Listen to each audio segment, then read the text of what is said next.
Best varicose veins చికిత్సనే పొందండి. నొప్పి లేని చికిత్స కోసం సంప్రదించండి ఎబిస్ హాస్పిటల్. నమస్తే రమ్మగారు. నమస్తే జయ. రమ్మగారు, ఏదైనా మంచి కథ చెప్తారా? మనం అహింసా జ్యోతి నుంచి కొన్ని కథలు చెప్పుకున్నాం కదా. అవునండి. అంటే బౌద్ధ ధర్మపు కథల్లో ఒక చిత్రమైన కథ ఉంది జయ.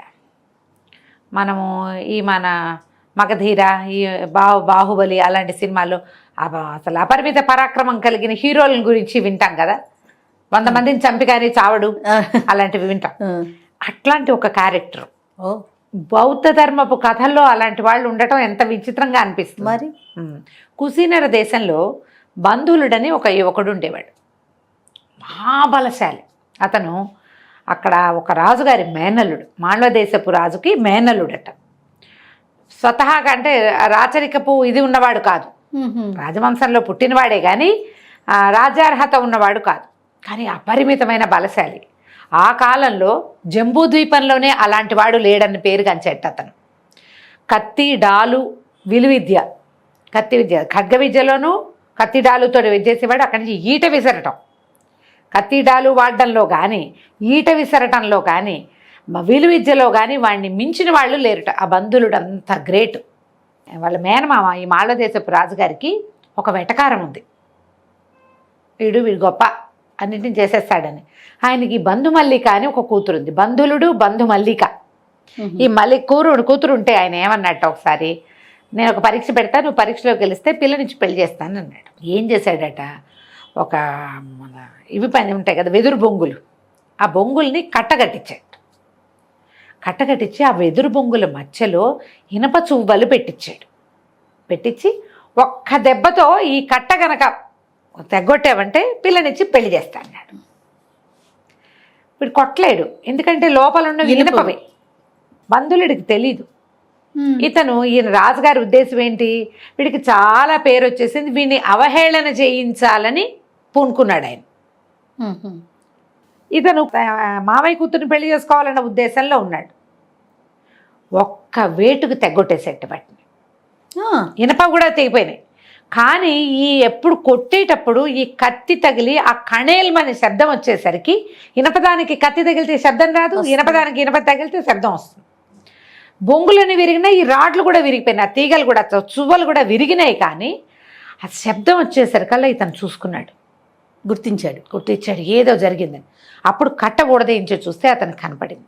మామయ్య తన్ని అపహాస్యం చేయటానికే ఈ పని చేశాడని తెలిసిపోయింది. ఒప్పుకున్నాడు కాబట్టి ఆయన పెళ్లి చేశాడు. కానీ బంధువులుడు మేనమావ మాల్వ దేశానికి మేలు చేయటానికి పూనుకోలం. మేనమావ దేశాన్ని వదిలిపెట్టేసి వేరే చోటకి వెళ్ళిపోయాడు. ఎక్కడికి వెళ్ళాడు, కౌశాంబికి వెళ్ళాడు. ఈ కౌశాంబి నగరంలోనే బుద్ధుని బోధలు జరిగేవి. ఈ అమ్మాయి బంధువులుడికి ఏం పెద్ద ఆసక్తి లేదు, కానీ బంధుమల్లికకి బుద్ధుని బోధలంటే చాలా ఆసక్తి. ఆ అమ్మాయి అతనితో సంతోషంగా ఉండి కౌశాంబి నగర రాజుకి సేవ చేసేవాడు. హాయిగా ఉండేది. రోజు బుద్ధుని బోధలు వినడానికి ఆయన కౌశాంబిలో ఉన్న నాళ్ళు వెళ్ళిపోయేది. ఒకవేళ ఆయన లేడనుకో బుద్ధుడు, ఎవరో ఒకళ్ళు ఆయన బదులు సాయంకాలం మాట్లాడేవాళ్ళు, అవైనా వినడానికి వెళ్ళేది. అవకాశం ఉన్నప్పుడల్లా బౌద్ధ విహారానికి వెళ్తూ ఉండేది. కౌశాంబి రాజు ఈ బంధువుడి సంగతి తెలుసు. అప్పుడు జంబూ ద్వీపంలోనే ఫేమస్ కదా అతను. ఆ రాజుగారి ఇతన్ని చేర్చుకున్నాడు. నువ్వు హాయిగా ఉండొచ్చు అని చెప్పి ఓ భవనం అది అరేంజ్ చేశాడు. భార్యతో సుఖంగా ఉండేవాడు.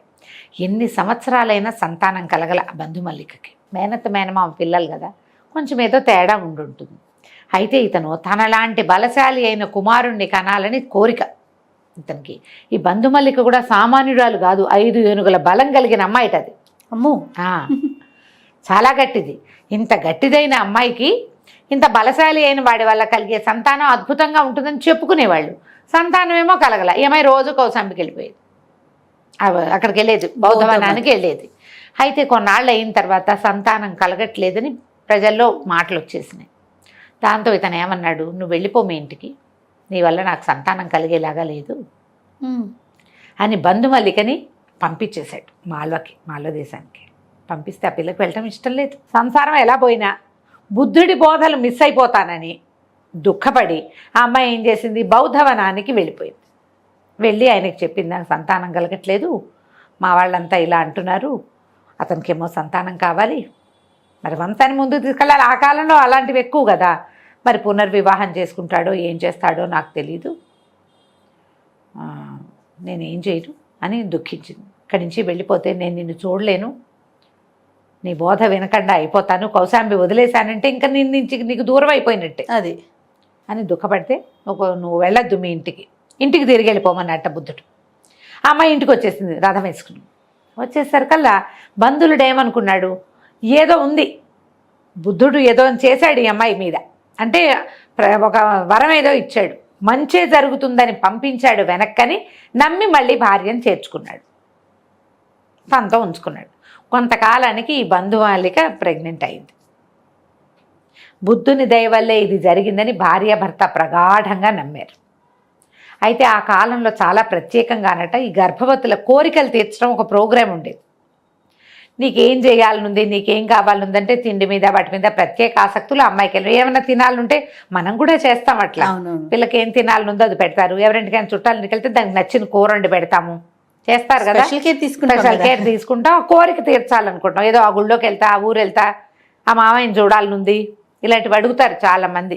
మనసు ఉంటుంది కదా, అమ్మమ్మని చూడాలి, అమ్మమ్మ గారి ఇంటికి వెళ్ళిపోవాలి, ఈ కనబోయే వాళ్ళకి ఎక్కువ ఉంటాయి అట్లాంటివి. అయితే ఈ అమ్మాయి ఏమంది, లిచ్చవి రాజకన్నికలు స్నానం చేసే జలాశయంలో స్నానం చేయాలని ఉంది అని అడిగింది.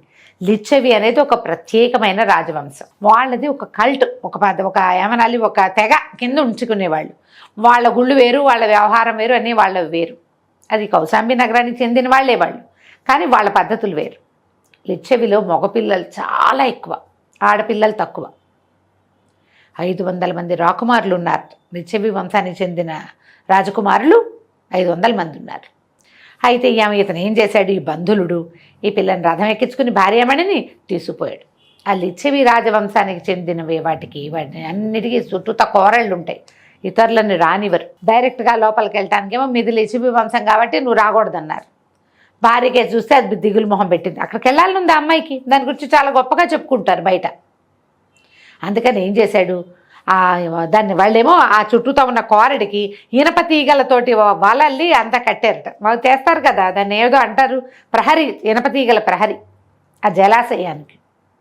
వీడేం చేశాడు, ఈ బంధులుడు కత్తితోటి తెగ నరికేసి, వీడు ఇనప చువ్వలే విరక్కొట్టినవాడు, తెగ నరికి భార్యను తీసుకుని లోపలికి వెళ్ళి రాజకన్యలు జలకాలాడే సరస్సులో భార్యతో సహా జలకాలాడి రథం ఎక్కి ఇంటికి వెళ్ళిపోయాడు. రాజవంశలిగా రాజకుమారులకి పిచ్చి కోపం వచ్చింది, మా వంశానికి మర్యాద లేదా, వాడు బలశాలైతే అవ్వచ్చు కాక, అంతే కదా, ఇంత పని చేస్తాడా, ఆడపిల్లలు దిగే దాంట్లో మగవాడు తను కూడా దిగుతాడా, వాడి వంతు చూస్తామని రాజుగారి దగ్గరికి వెళ్ళారు. కౌశాంబి నగరానికి ఉన్న రాజు, వాడు బలవంతుడు, వాడి జోలికి వెళ్ళొద్దు, నేను వెళ్ళడం, మీరు కూడా వెళ్ళకండి, వాడి జోలికి వెళ్తే వాడు బతకనివ్వడు అని చెప్తే వీళ్ళు ఒప్పుకోలేదు. ఒప్పుకోక బంధువుల మీద యుద్ధానికి వెళ్ళారు. ఈ రథం వేసుకుని వెళ్తున్నాడు కదా ఇతను, ఇప్పుడు అలాగే వాళ్ళ ఇంటికి వెళ్ళడానికి దూరం, కౌశాంబి ఈ లిచ్చవి రాజవంశాల వీళ్ళు ఇవన్నీ చాలా పెద్ద ప్లేస్, అది వెళ్తుంటే వెనకాల నుంచి ఈ రాజకుమారులంతా వచ్చేసారు గుర్రాల మీద, ఒక సోల్పుగా వస్తున్నట్టు లైన్గా. ఆగాగు, నీ అంతు చూస్తాం, నేను చంపి తీరుతాం, డామ్ డీమన్నే అరిచారు వీడు ఒకే ఒక్క విల్లు బాణం సంధించి వేసేట, మొత్తం 500 మందిని ఒక్క దెబ్బ కొట్టేసేట. ఊరిని కొట్టేసరికల్లా ఈ ముందు వెళ్ళే ఆగాలిగా బాణం వేయటానికి. ఆగేసరికి వాళ్ళందరూ వచ్చి నీ అంతు చూస్తాం, నీకు ఇది చేస్తాం అని మాట్లాడితే వీడేమన్నాడు, నేను చచ్చిపోయిన వాళ్ళతో యుద్ధం చేయను, ఆల్రెడీ మీరు చచ్చిపోయారు, మీతో నేను యుద్ధం చేయను, పోండి అన్నట్టు. అనేసరికి మేము చచ్చిపోవడం ఏమిటి, మేము బతికే ఉన్నామంటే, కాదు మీకు కవచాలు ఉండటం వల్ల మీకు తెలియటం లేదు, కవచాలు విప్పి చూడండి మీరు చచ్చిపోయారు అని చెప్పాడు. అయితే ముందు నుంచున్న రాజకుమారులు ఇద్దరు కవచాలు విటంగానే ఆ బాణం అటు గుచ్చేసింది లోపల నుంచి. ఇక్కడి నుంచి వెళ్ళి మొత్తం 500 మందికి ఒకటే బాణం సమాధానం చెప్పింది. వాడు అలాంటి వాడు, కొట్టేసింది లోపలికి. మొదటి ఇద్దరు కవచాలు ఊడదీశారు, కవచాలు ఊడగానే ఢామని పడిపోయారు, గోవిందా అయిపోయారు. మిగిలిన వాళ్ళకి భయం వేసింది. అప్పటిదాకా నుంచుని మాట్లాడుతున్నవాడు కవచం ఊడది కానీ చచ్చిపడిపోయేసరికి గుండెల్లోంచి బాణం బయటికి వెళ్ళిపోయి వెనకాల వాడిలో అలా లైన్గా వెళ్ళిపోయింది. అది మిగిలిన వాళ్ళు పరిగెత్తుకుంటూ ఇంటికి వెళ్ళిపోయారు వీడిని వదిలేసి. లిచ్చవి రాజవంశ ప్రతిష్ట తర్వాత సంగతి, ముందు మనం బతుకుంటే చాలు అని పారిపోయారు. ఇళ్ళకెళ్ళి కవచాలు విప్పి 500 మంది చచ్చిపోయారు మొత్తం. అలాంటి వాడు ఈ బంధువుడు. ఆ తర్వాత ఈ అమ్మాయి 5-6 నెలల గర్భవతి కదా, చక్కగా 5-6 నెలలుగా అప్పటికే 3వ నెలలో 4వ నెల శుభ్రంగా 2 కుమారులని కన్నదట. తర్వాత ఏడాదికి 2 చొప్పున 32 మంది కుమారులని కన్నది అమ్మాయి బంధుమల్లిక. 32 మంది తల్లి తండ్రికి తీసిపోనేంత బలశాలులుగా ఉన్నారు. కానీ వీళ్ళందరూ కూడా బుద్ధిజంనే ఫాలో చేసేవారు. తల్లిదండ్రి వీళ్ళు కూడా తన జోలికి రాని వాళ్ళతో యుద్ధమే చేసేవాడు కాదుట. అంత బలశాలి అయ్యుండి వాడికి జబ్బల తీట లేదు. అది చాలా మందికి ఉంటుంది అది. నాకు ఏదైనా కొంచెం వచ్చంటే ఇక ప్రతాపం చూపించేద్దాం అనుకుంటారు జనాలు కదా. మనుషుల లక్షణం చేయాలి. చచ్చిపోతున్నావు రాబు గారు, భరించలేకపోతున్నావు. ప్రతాపం చూపించడం చాలా ఎక్కువ. నాకు తెలుసంటే ఇక అది ప్రతాపం చూపించు. అంతే. అవకాశం వస్తే చూపించు, అవసరం వస్తే చూపించు, నిన్ను అడిగితే చెప్పు. ఈ బంధువుడు ఇంత బలశాలి.